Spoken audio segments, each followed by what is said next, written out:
옛날 옛적 프랑스의 작은 마을 빌라주 뒤 리미에르에는 특별한 나무가 하나 있었습니다. 이 나무는 마을 중앙에 자리 잡고 있었고 생트르 드 아길라고 불렸습니다. 이 나무가 특별했던 이유는 그 열매에 있었습니다. 나무는 매년 정해진 때가 되면 금빛 광채를 띠는 사과를 맺었고 사과는 필요한 자에게 마법의 힘을 부여한다고 알려져 있었습니다. 마을 사람들은 이 사과가 나무에 달릴 때까지 손꼽아 기다렸고 사과가 무르익으면 마을의 원로가 주관하는 특별한 의식을 열었습니다. 의식 중에는 마을의 젊은이를 시험삼아 신중하게 선택하고 선정된 사람에게 사과를 건네주었으니 그 사람이 특별한 운명을 타고난 자라는 의미였습니다. 어느 해 이 마을에 장이라는 가난하지만 마음씨 고운 청년이 살고 있었습니다. 장은 부모님을 일찍 여의고 홀로 생활하며 큰 포부를 품지 않고 그저 열심히 사는 삶을 이어왔습니다. 장은 항상 마을 앞산 언덕에 올라 파란 하늘과 펼쳐진 세상을 보며 희망을 이야기하곤 했습니다. 마침내 마법의 사과가 무르익는 계절이 돌아왔고 마을 사람들은 이제껏 그래왔듯이 원로를 중심으로 의식을 준비했습니다. 하지만 올해에는 전과 다른 일이 벌어졌습니다. 원로의 꿈에 신비로운 음성이 나타나 이번 해에는 가장 순수한 마음을 가진 자가 사과를 받을 것이다 라고 했다는 것이었습니다. 의식날 장은 항상 그래왔듯이 산 언덕에 올라 그 광경을 멀리서 지켜보고 있었습니다. 마침내 모든 절차가 끝나갈 무렵 무언가 장을 부르는 듯한 느낌이 들었습니다. 그 순간 장의 마음속에 호기심과 두려움이 공존했습니다. 그러나 이끌림을 거부할 수 없었습니다. 마을로 내려갔을 때 원로는 장을 보며 미소를 지었습니다. 원로는 장에게 다가가 사과를 건네며 이렇게 말했습니다. 너의 순수한 영혼과 희망을 가진 마음이 이 마을에 필요한 것이란다. 장은 사과를 손에 쥐자 그 따스한 느낌이 온몸에 퍼졌습니다. 그리고 특이한 일이 벌어졌습니다. 장은 갑자기 자신이 보지 못하던 세계를 볼 수 있게 되었고 그 안에서 마을 사람들이 직면한 문제들이 어떤 것인지 그리고 그것을 해결할 수 있는 방법들이 보였습니다. 장은 가진 힘을 남용하지 않고 오히려 조용히 마을 사람들을 도왔습니다. 그의 지혜와 통찰력은 마을을 번영으로 이끌었고 마침내 마을 사람들은 뜨거운 감사와 우러르는 마음으로 그를 존경하였습니다. 그 후로 장의 이름은 마을의 전설로 남았고 이에 마을의 새로운 청년들은 장처럼 순수한 마음을 유지하기 위해 노력하게 되었다고 합니다. 그리고 마법의 사과 나무는 계속해서 이렇게 마을의 숨은 보물로 전해 내려갔습니다. 두 번째, 이야기 옛날 옛적 프랑스의 작은 마을 고르고에서 루미에르라는 소녀가 살고 있었습니다. 그녀는 금발 머리에 큰 푸른 눈을 가진 아주 사랑스러운 소녀였습니다. 루미에르는 마을 사람들 모두에게 사랑받는 존재였으며 그녀 역시 마을 사람들을 사랑했습니다. 하지만 어느 날 그녀는 숲속으로 들어가는 걸 금지한 오래된 전설을 알게 되었습니다. 그 전설에는 숲 깊은 곳에 마법이 숨겨져 있고 그 마법을 통제하지 못하면 큰 재앙이 일어난다고 전해졌습니다. 루미에르는 호기심이 많은 소녀였습니다. 궁금증은 그녀를 사로잡았고 내면의 목소리는 그녀에게 숲으로 가보라고 속삭였습니다. 그래서 어느 날 밝은 아침 루미에르는 조심스럽게 숲을 탐험하기로 결심했습니다. 숲의 경계를 넘어서자마자 그녀는 마법과 같다고 느껴질 정도로 아름다운 장면을 맞이했습니다. 햇살은 나무 사이로 부서져 내려오고 새들은 맑고 고운 목소리로 노래하며 그녀를 반겨주었습니다. 숲속 깊이 들어갈수록 루미에르는 신비로운 생명체들을 발견하게 되었습니다. 말을 하는 사슴, 웃음을 빚어내는 나비, 그리고 날개 달린 고양이 각 생명체는 루미에르에게 마법의 조각을 전해주며 경고했습니다. 마법은 아름답지만 그 힘을 조심해야 한다. 탐욕이 아닌 사랑으로 사용해야 하는 법이라고. 루미에르는 그 경고를 명심하며 숲을 더 탐험하던 중에 마법의 호수에 도달하였습니다. 그 호수는 전설 속의 마법의 원천이었고 그 안에는 불사의 꽃이 피어 있었습니다. 그 순간 루미에르는 선택의 기로에 서 있었습니다. 그녀는 고향으로 돌아갈지 아니면 더 깊이 숨어있는 마법의 힘을 탐구하는 길을 선택할지 말입니다. 루미에르는 자신의 선택이 단순한 호기심이 아니었음을 깨달았습니다. 그녀는 마법의 힘을 마을을 돕고 자연을 보호하는 데 사용하기로 결심했습니다. 그녀는 불사의 꽃의 힘을 이용해 마을의 굶주린 사람들에게 먹을 것을 만들어 나누어 주었습니다.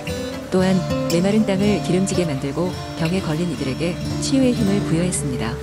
루미에르의 선택은 마을 사람들뿐만 아니라 숲의 생명체들까지 행복하게 만들었습니다.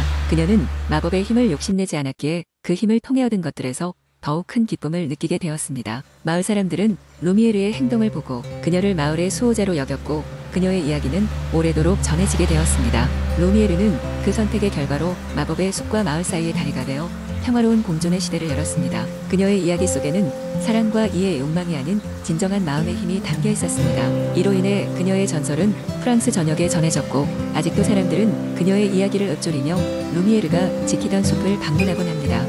세 번째 이야기. 옛날 옛적 프랑스의 어느 작은 마을에 부유하지만 가난한 상인이 세 딸과 함께 살고 있었습니다. 세 딸 중에는 벨이라는 딸이 있었는데 그녀는 가장 어리고 아름다웠습니다. 벨은 비록 어려운 환경에도 불구하고 항상 부모님을 도와드리고 사색을 즐기는 성격으로 마을 사람들에게도 인기가 많았습니다. 어느 날 상인은 사업 문제로 인하여 먼 도시로 떠나게 되었고 세 딸에게는 각각의 소원을 물었습니다.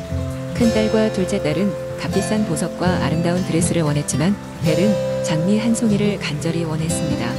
상인은 먼 길을 떠났고 상거래에서 큰 성과를 거두지 못한 채 돌아오게 되었습니다. 돌아오는 길, 상인은 숲속의 성에서 길을 잃고 말았습니다. 성 안은 비어 보였고 누구도 살지 않는 것처럼 보였습니다. 상인은 조심스럽게 성 안으로 들어가 휴식을 취하고 음식을 찾기 시작했습니다. 그리고 정원에서 한 송이의 아름다운 장미를 발견하게 되었습니다. 그는 배를 위해 장미를 꺾었지만 갑작스레 무시무시한 야수가 나타나 상인을 협박했습니다. 감히 내 장미를 꺾다니. 야수는 으르렁거리며 말했습니다.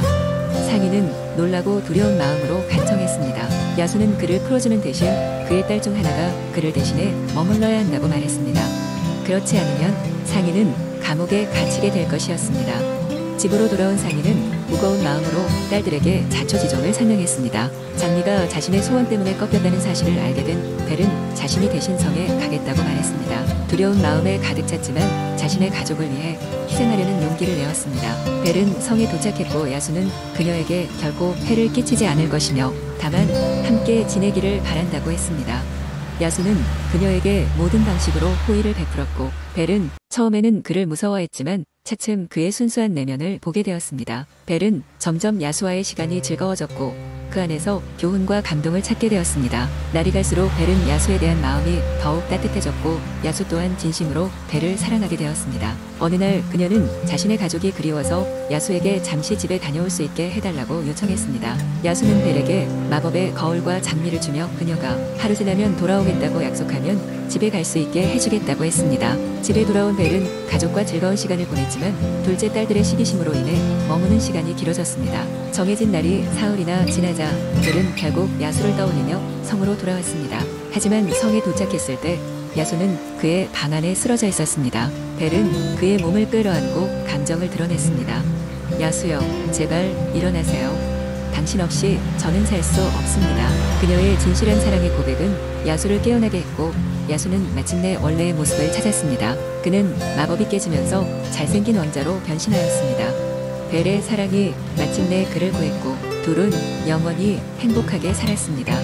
그리하여 이 이야기는 겉모습보다는 사람의 진정한 내면을 보아야 한다는 교훈을 주며 끝이 납니다.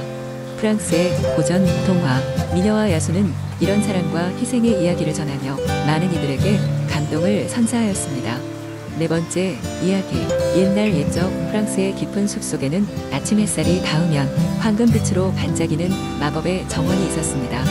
이 정원은 세상과 격리된 특별한 장소로 자연의 힘을 통해 보호받고 있었어요. 정원의 중심에는 4개의 커다란 나무가 있었는데 각각의 나무는 사계절을 상징했어요. 봄의 나무는 연두빛 새싹과 아름다운 꽃들로 덮여 있었고 아래를 지나가는 이는 누구나 기분이 좋아지고 새로운 희망을 느꼈습니다. 여름의 나무는 짙은 녹음과 함께 뜨거운 태양을 피할 수 있는 시원한 그늘을 제공했어요. 가을의 나무는 황금빛과 붉은 빛깔의 잎사귀가 휘날려 마치 황금빛 필이 소리가 들리는 듯한 착각을 일으켰습니다. 마지막으로 겨울의 나무는 맑고 차분한 은색 가지들을 자랑하며 흰 눈이 쌓이면 그 위대한 아름다움을 더욱 돋보이게 했습니다. 이 정원은 많은 전설을 품고 있었지만 가장 유명한 전설은 바로 사계절의 정령들에 대한 이야기입니다. 정령들은 각 계절의 나무에 살면서 그 계절의 변화를 관장한다고 알려져 있었어요. 봄의 정령은 새로운 시작과 생동감을 선사했고 여름의 정령은 따스함과 충만함을 나누어 주었습니다. 가을의 정령은 변화와 풍요를 가져다 주었으며 겨울의 정령은 고요함과 내적 성장을 도모했습니다. 이 정원의 마법은 마을의 사람들에게까지 전해져 그들의 삶의 조화와 번영을 가져다 주었습니다. 한편 마을에서는 매년 정원에서 특별한 축제를 열었습니다. 이 축제는 사람들에게 계절의 변화와 자연의 위대함을 경축할 기회를 주었고, 사람들은 축제 동안 정령들에게 감사를 표현하며 노래와 춤, 그리고 다양한 전통 음식으로 밤새도록 즐기곤 했습니다. 하지만 이 평화로운 시간이 지속될 수만은 없었습니다. 어느 날 욕심 많고 자기중심적인 공작이 이정원의 소문을 듣고 정령들의 힘을 자신의 것으로 만들려 했죠. 그는 군대를 이끌고 정원을 침략했고 정령들의 나무 주변을 포위했습니다. 그러나 정령들은 인간의 욕심을 당해낼 수 없었고 정원은 점점 생기를 잃어갔어요. 마을 사람들은 절망에 빠졌지만 젊고 용감한 소녀 마리엔느가 위대한 위기에 맞서기로 결심했습니다. 그녀는 자신의 용기와 순수한 마음을 믿고 정원 깊은 곳까지 들어갔습니다. 사계절의 정령들은 마리엔느의 진심을 알아보고 그녀에게 큰 힘을 부여했습니다. 그녀는 정령의 힘으로 공작의 군대를 물리쳤습니다. 그 후 사계절의 정령들은 정원으로 다시 돌아와 그들의 마법을 회복시켰습니다. 정원은 다시 아름다움을 되찾았고 마리엔느는 마을의 영웅이 되어 마을 사람들과 함께 새로운 시대의 번영을 이끌었습니다. 해마다 축제는 이어졌고 정령들의 이야기는 영원히 사람들의 가슴속에 남아 있었습니다.